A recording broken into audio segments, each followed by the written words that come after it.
కూటమి ప్రభుత్వం వేధింపులకు హద్దు లేకుండా పోయిందని మాజీ మంత్రి అంబటి రాంబాబు విమర్శించారు. కూటమి ప్రభుత్వం వైసీపీ హయాంలో పనిచేసిన ఐఏఎస్, ఐపీఎస్ అధికారులపై అక్రమ కేసులు నమోదు చేసిందని ఆరోపించారు.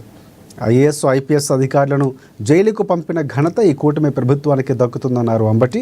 120 రోజులు నిర్బంధం తర్వాత ఐఏఎస్ అధికారి ధనంజయ రెడ్డి, గ్రూప్ 1 ఆఫీసర్ కృష్ణమోహన్ రెడ్డి ఓ సంస్థలో పనిచేస్తున్న చార్టెడ్ అకౌంట్ గోవిందప్ప అక్రమ లిక్కర్ కేసు నుంచి బయటకు వచ్చారని తెలిపారు. స్కామ్ చేసే అవకాశం లేని లిక్కర్ కేసులో బలవంతంగా ఇరికించారని అంబటి మండిపడ్డారు. సరే, ఏది ఏమైనప్పటికీ కూడా జ్యుడిషియల్ రిమాండ్ తర్వాత వాద ప్రతివాదనలు విన్న తర్వాత ఏదో హైకోర్టులో రాలేదు, సుప్రీంకోర్టులో రాలేదు, చివరికి ఏసీబీ కోర్టు విజయవాడలోనే ఈ ముగ్గురికి కూడా బెయిల్ మంజూరు చేయడం జరిగింది. ఇది హర్షించదగినటువంటి పరిణామం.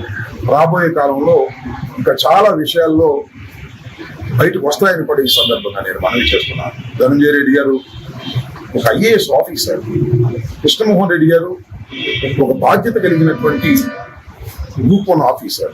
వీళ్ళు జగన్మోహన్ రెడ్డి గారు సీఎంగా పనిచేసినప్పుడు సీఎం ఆఫీసులో పనిచేయటమే ఒక మహాపాపంగా, ఒక నేరంగా భావించి కక్ష సాధింపుతో జగన్మోహన్ రెడ్డి గారి మీద కక్ష సాధించాలనేటువంటి ఒక దురుద్దేశపూర్వకంగా ఇవాళ చంద్రబాబు నాయుడు గారి ప్రభుత్వం వ్యవహరించడం వలన అన్యాయంగా 120 రోజుల పాటు జైల్లో వాడు ఉండవలసి వచ్చింది.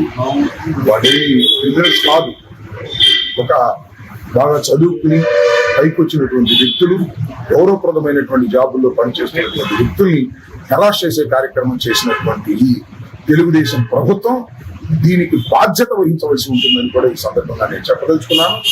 ఏదైతే సిట్ అధికారులు ఉన్నారో వాళ్ళందరూ కూడా నేరస్తులు అవుతారు రాబోయే కాలంలో. గుర్తుపెట్టుకోండి, you are all creating an evidence, false evidence create చేయడంలో సిట్ అధికారులు, దానిలో పనిచేస్తున్న ఐపీఎస్ అధికారులు పనిచేస్తున్నారు. ఇది చాలా చట్ట విరుద్ధమైనది, న్యాయానికి వ్యతిరేకమైనది. గుర్తుపెట్టుకోవాల్సింది.